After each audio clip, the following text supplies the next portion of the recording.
नमस्कार, कैसे हैं आप सभी। आई होप आप सभी स्वस्थ होंगे, सुरक्षित होंगे और अपने लक्ष्य की तैयारी पूरी मेहनत और ईमानदारी के साथ करे होंगे।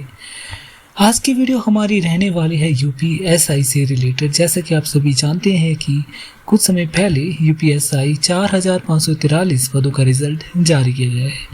यह परीक्षा 14 और 15 मार्च को 4 अलग अलग शिफ्टों में आयोजित हुई थी। लाखों अभ्यर्थियों ने इस परीक्षा में हिस्सा लिया था और सभी को इस रिजल्ट का बेसब्री से इंतजार था।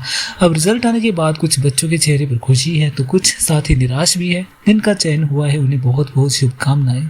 आपने मेहनत की, संघर्ष की और आज उसका परिणाम आपके सामने है। लेकिन जिन साथियों का चयन नहीं हुआ उनमें से सिर्फ इतना कहना चाहते हैं कि हिम्मत बिल्कुल मत हारिए। एक परीक्षा आपका भविष्य तय नहीं करती। वो संघर्ष करने वाले लोग देर से सही लेकिन मंजिल जरूर हासिल करते हैं। अब बात करते हैं उस सबसे बड़े मुद्दे की जिसने हजारों छात्रों को असमंजस में डाल दिया है। साथियों, भर्ती बोर्ड ने लगभग 2.7 गुना अभ्यर्थियों को डीवी और पीएचडी के लिए शॉर्टलिस्ट किया है। यानी लगभग 12,333 उम्मीदवारों को अगले चरण के लिए बुलाया गया है। लेकिन यहाँ सबसे बड़ा सवाल ये है कि आखिर भर्ती बोर्ड ने इतनी बड़ी परीक्षा के बाद छात्रों को पारदर्शिता क्यों नहीं दी। जिनका चयन हुआ है उसे ये भी नहीं पता कि उसके वास्तविक अंक कितने हैं, और जिसका चयन नहीं हुआ उसे भी यह नहीं बताया गया कि वो कितने नंबर से पीछे रह गया। केवल क्वालिफाइड या नॉट क्वालिफाइड लिख देना क्या पर्याप्त है? क्या लाखों छात्रों की मेहनत का मूल्य सिर्फ इतना ही है?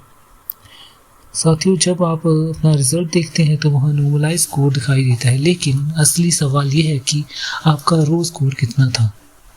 आपने वास्तव में कितने प्रश्न सही किए थे, नॉर्मलाइजेशन में कितने नंबर बढ़े या घटे। ये सारी जानकारी छात्रों से छिपाई क्यों जा रही है। अब अगर कट ऑफ की बात करें तो सामान्य वर्ग पुरुष की कट ऑफ लगभग 369.87 गई है, जो 400 में से लगभग 92% के आसपास बैठती है। तो अब आप सोचिए कि इतनी बड़ी भर्ती में 92% जैसी कट ऑफ क्या सामान्य बात है। अगर 400 या 500 पद होती तो अलग बात थी, लेकिन यहाँ 4,543 पद है। ऐसे में छात्रों का सवाल उठाना बिल्कुल जायज़ है। पिछले कुछ सैकड़ों रिजल्ट इकट्ठे किए गए हैं, तो कुछ छात्रों ने गूगल फॉर्म के माध्यम से भी रिकॉर्ड उनके देखे हैं। तो जानकारी के अनुसार इन आंकड़ों को देखने के बाद साफ दिखाई देती है कि नॉर्मलाइजेशन में बहुत ज़्यादा अंतर पाए गए हैं। कुछ छात्रों के नंबर 15 से 18 तक बढ़े हैं, तो कुछ के 27 से 30 तक, यानी लगभग 5 प्रश्न से लेकर 12 प्रश्न तक का अंतर पड़ रहा है। अब सोचिए, 1 या 2 नंबर नहीं बल्कि 25 से 30 नंबर का फर्क किसी छात्र का पूरा भविष्य बदल सकता है। तो सबसे बड़ी चिंता की बात यही है कि भर्ती बोर्ड ने ये स्पष्ट ही नहीं किया कि किस शिफ्ट में कितने छात्रों को चयनित किया गया। अगर परीक्षा 4 शिफ्टों में हुई तो न्याय यही कहता कि सभी शिफ्टों को बराबर अवसर मिलना चाहिए, लेकिन भर्ती बोर्ड ने ये जानकारी सार्वजनिक नहीं की। अब छात्रों के मन में सवाल उठना स्वाभाविक है कि कहीं किसी शिफ्ट को अधिक फायदा तो किसी को नुकसान तो नहीं हुआ।